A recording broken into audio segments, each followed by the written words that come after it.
And I said, Dad, I have an idea that will save you so much money. And you know, Asian dads save money. Hell yes, tell me about it. You know, it started going viral and it trended worldwide on Twitter like 4 times. I have pictures of myself doing the star pose like outside of every VC's office. My co-founder and I do it together. And I'm like, David, you got this. You're a fierce bench and you will get through. Heyo, it's Chloe. A key question I've always had for myself was, what does it really mean for me to feel beautiful, to be beautiful? And then I thought, why not just ask the people who are the leaders in the beauty industry who think about this almost every day to discover what it means to be beautiful. We've got some really fun and deep questions to ask, so let's get right into it. First question, can you introduce yourself? Tell us who you are and what you do. Hi, my name is Asia Jackson. I'm an actress and content creator based in Los Angeles, California. Hi, I'm Yu-Chen, and I am the founder of Orcé Cosmetics.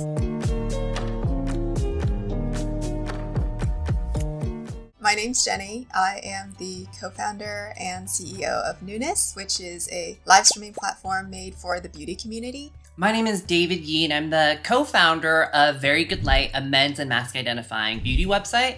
And I'm also the founder of Good Light Beauty and the author of the upcoming book Pretty Boys, which launches June 22nd.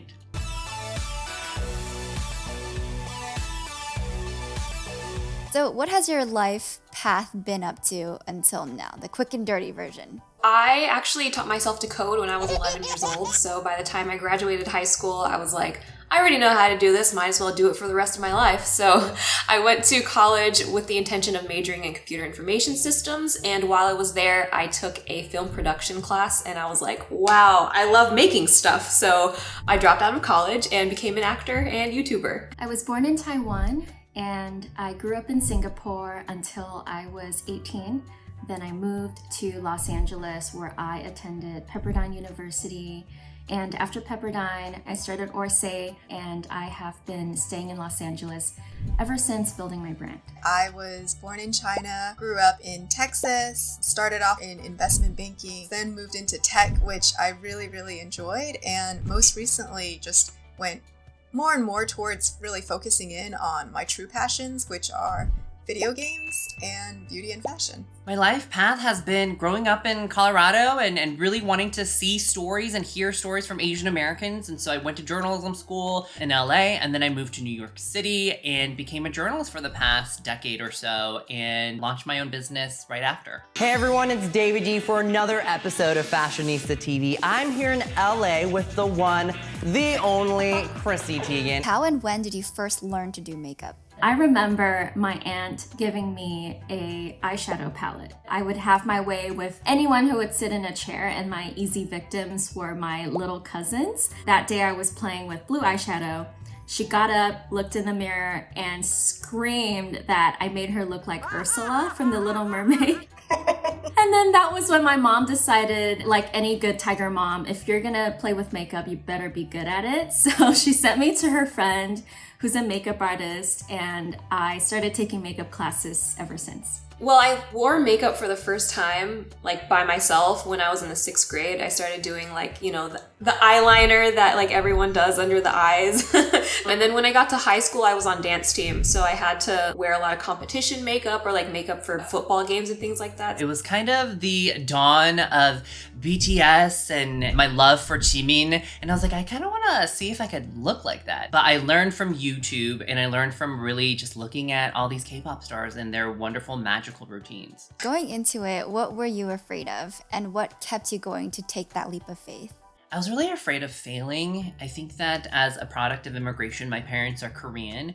I was just so deathly afraid of having them feel as if perhaps they made a mistake by coming over here to America. And the past 4 years has not been easy. It's such an uncertain like career path because you never know what's gonna happen. And I was kind of scared of what my parents were gonna think because my parents are, you know, they're academics. Like my dad has like 4 master's degrees. So going to college was definitely part of the program for me. But when you find a passion for something, that trumps all your fears. You know what I mean? I sat my dad down. I thought I had the most genius idea. I sat him down and I said, Dad, I have an idea that will save you so much money. And you know, Asian dads save money. Hell yes, tell me about it.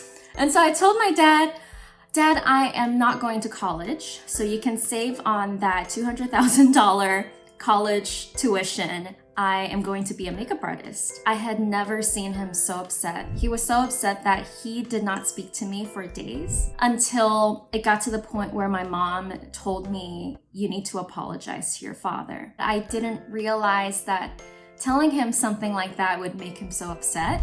And so I said, I take it back. I'm not going to become a makeup artist. I will do whatever you want me to do and study whatever you want me to study. I studied marketing, which was kind of a compromise between what I wanted to do and what he wanted me to do. Beauty was not really a field that I felt comfortable jumping into because I didn't think that it would make my parents proud. What was the moment you felt like, wow, I'm doing something worthwhile in the beauty community?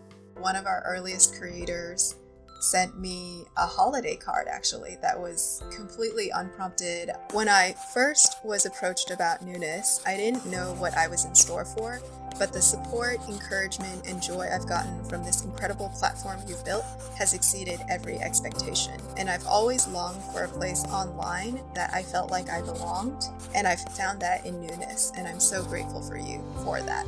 Definitely when I started the hashtag Magandang Morenex, you know, it trended worldwide on Twitter like 4 times, and I started getting messages and emails from people saying like how the hashtag has helped them, you know, learn to love their skin color. And that's when I knew like, oh, this is something powerful that I created. I had no idea that it could have impacted people from all over the world. So that's definitely one thing that I'm like most proud of for sure. We posted the model who represented our deepest shade. And I remember seeing a comment. She said that she was Vietnamese and she had never seen anyone who looked like her as the face of a beauty brand. And for the first time, she felt seen. And I remember that was the moment I felt like this is what I'm meant to do and what I do matters. You know, the first time I got a DM from one of our followers saying, this is the first time that I feel seen.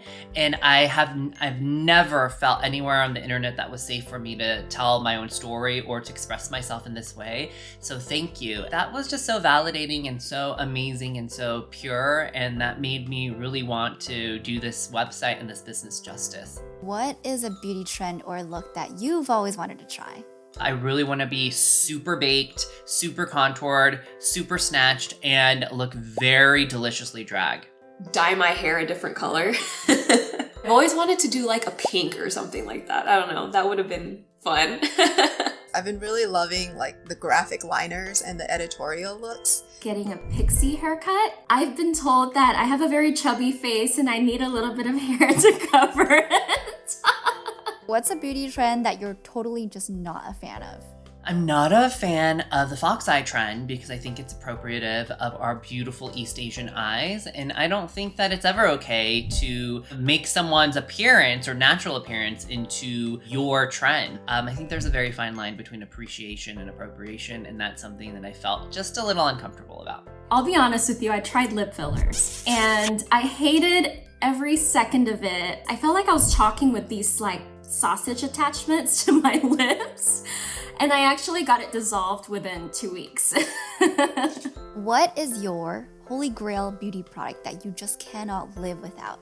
Is the SK2 clear lotion. This one is the step that comes beforehand, and I think it includes like a little bit of lactic acid, a little bit of salicylic acid. Good Light Beauty's We Come in Peace probiotic serum. This is kind of the one-stop shop of skincare products. I mean, it cools your skin, it helps with inflammation, it has probiotics, it has blue tansy, carrot seed oil, you know, all of these beautiful ingredients that's going to calm down the skin. It's going to create a robust skin barrier function, and it's done wonders to my skin. I was going through cystic acne in 2020, and I've been testing this serum for the past year, and I think it's really done wonders to my skin. So that is my holy grail. I definitely, in that case, would say Orcé because that's the reason I created the product. You know, when the YouTube era came around with all these beauty tutorials, I saw how transformative foundation can be. Having a great canvas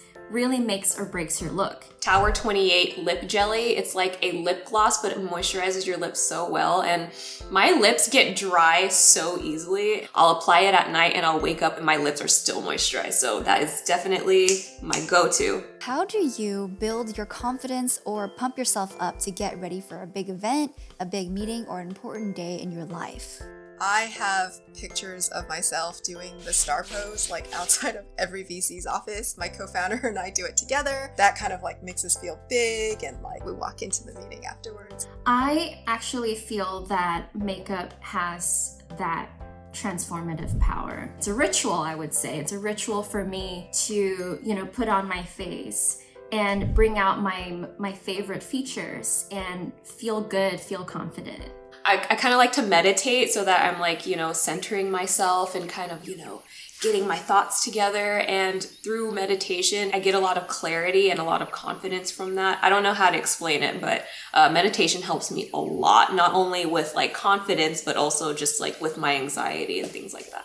I talk to myself sometimes out loud like I would a friend. And so when a friend calls me and it's like, I'm having a bad day, I'd always be like, listen, you're incredible, you're beautiful, you're talented, you're fierce. And I hold myself and I'm like, David, I got your back. No one is going to take your power from you. If anything, they have to answer to me, and I'm gonna stand for you, and I'm gonna stand behind you, stand with you. David as a person is fierce, but David protecting himself, wow, like you're so connected with that. And sometimes I have to think about it that way because I'm the last person that I would advocate for. And I'm like, David, you got this. You're a fierce bench and you will get through. When and how did you first learn to love yourself? So one day in my early 20s, I just randomly woke up one morning and I was like, I'm so tired of people trying to tell me who I am. From that day forward, I just started to embrace who I was. When I was at my lowest point in 2016, launching this brand, and I went through so many trials and tribulations, and I remember my parents were just so not accepting of this, and they're like, what is he doing with his life? How is he, going to survive? And that self-doubt made me question everything. But through that pain and anguish, I learned to put myself first, and I learned to put my dreams first. That's when I really decided that I was going to radically practice self-love and radically transform what I viewed as beauty from the inside out. What do you think is the biggest misconception in the beauty industry? That you're not beautiful as you are, or that your skin isn't supposed to be the way it is. I never want our ads to make people feel a certain way. Like, all of our models are real people. All of our models don't get retouched skin. So we want skin to look like it has pores, because it does. We want skin to look like it has blemishes, because it does, or redness, because it does. The general premise within beauty, if I was to even extrapolate it to makeup, is more. And it's so easy to get caught up in all the latest product launches and like what you hear from various influencers to want more, but you don't need more. You just need a few things that make you feel really, really beautiful. Every single beauty company wanted to market this one-size-fits-all solution. No matter what your skin type is, no matter what your skin color is, this works for you. That's absolutely not true. Our skin is different, so we should have solutions that are tailored to our skin, our different needs. You think about the beauty industry, you're thinking about all the ways that you can change the way that you look. But I think for some products, especially when it comes to like skincare and you think about like anti-aging and stuff like that, it's like really telling you that you shouldn't age. That's literally what those type of products are telling you. There are some products for my curly hair that help enhance what you already have, but then there's also things that are like anti-aging products, or you should choose a foundation that's 2 shades darker than what you really are. Like, you know what I mean? So it's a much more nuanced conversation. This is a big question. After doing your own soul searching, working in the industry, and learning more about yourself, what do you think it means to be beautiful. Understanding themselves so well that they feel comfortable expressing their true self to the outside world, right? I think a lot of times there's societal pressures to conceal or to hide these so-called flaws. Embracing who we are as individuals, showing up for how we want to present ourselves to the world. If it includes using makeup to present yourself in a way that feels the most honest, authentic, true to yourself, or if it means being completely bare-skinned and showing up that way, I think either way, it's just the purest expression of beauty, just really presenting yourself how you want to, confidently. Is looking in the mirror and liking the person you see. I'm talking about the work that you do, the way you treat people. I think beauty is a feeling. I don't think beauty is a look. I think what it means to be beautiful is just to live authentically and to come to terms with who you are. And I always say this, but skincare to me is more than just products or just making your skin healthy. It's a meditation. It's a self-actualization practice. So every morning and night, that 5 minutes, you're looking in the mirror and you're hugging your face and you're really coming to terms with that person reflecting back in the mirror. And you're staring at yourself and you're saying, wow, this is the only person that I have. I'm gonna respect myself, I'm gonna love myself. And this moment of just self-hugging and just touching your face in an intimate way, that's how I'm gonna honor myself for this moment. That you are constantly trying to be the best version of yourself. How are you checking in with your mental and your physical health? How are you treating other people? Those are all things that determines how beautiful of a person you are. The most beautiful people to me are people who are kind to themselves and kind to others, who have empathy and do things to try to make the world a better place or to, shift the culture in a more positive direction. How do you want to help redefine Asian and BIPOC beauty standards? Is really being a diverse company and highlighting all of the different voices in our community, and also amplifying the BIPOC communities that often aren't necessarily getting the spotlight in other areas. When it comes to Asians, we have more than 40 countries in Asia, right? We have all skin tones and skin types. What is universal is that every type of beauty is beautiful. Every type of beauty is valid and every type of beauty should be seen. We're not a monolith in the Asian culture or a BIPOC experience. We are so diverse, and I think that we need to elevate that conversation, that Asians aren't just East Asians or Southeast Asians or South Asians. We have so many beautiful cultures and we should examine them, we should learn about them, and we should really study them and embrace them. When you talk about Asian beauty, there's really one definition, especially with the emergence and popularity of K-pop and K-beauty. To a lot of people, especially in the West, Asian beauty looks a certain way, when in reality, there's so many different types of beauty all throughout Asia. When you only have half white, half Asian celebrities in advertisements and things like that, people who look like me don't feel like they have a seat at the table. One thing that I really love doing with my platform is kind of bringing awareness to, there's other types of mixed people, that there's mixed Asians that aren't mixed with white, there's Asians that do have brown skin, that do have darker skin. So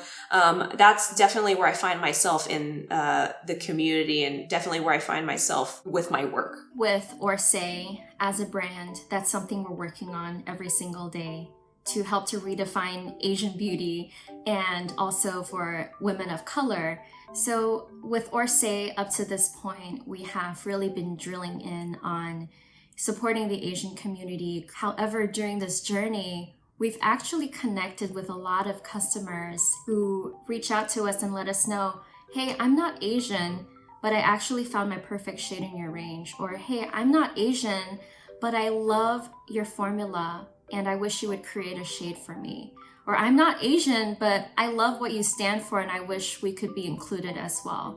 We hear that and it helped me open my eyes to see that this issue of not being represented, this issue of being overlooked by the beauty industry, is not exclusive to the Asian community. What I want to challenge myself and my brand, Orcé, is to start opening up our umbrella and creating more products that serve women and men of other ethnicities, other communities to become more inclusive and grow our family. And that's it. I am so honored to have Asia, David, Yu-Chen, and Jenny to be in this video today to share their journeys and perspectives with you all. And if you ever wanted to chat with me in real time, I do stream on Twitch and I host co-working sessions and happy hours where we discuss all these types of topics.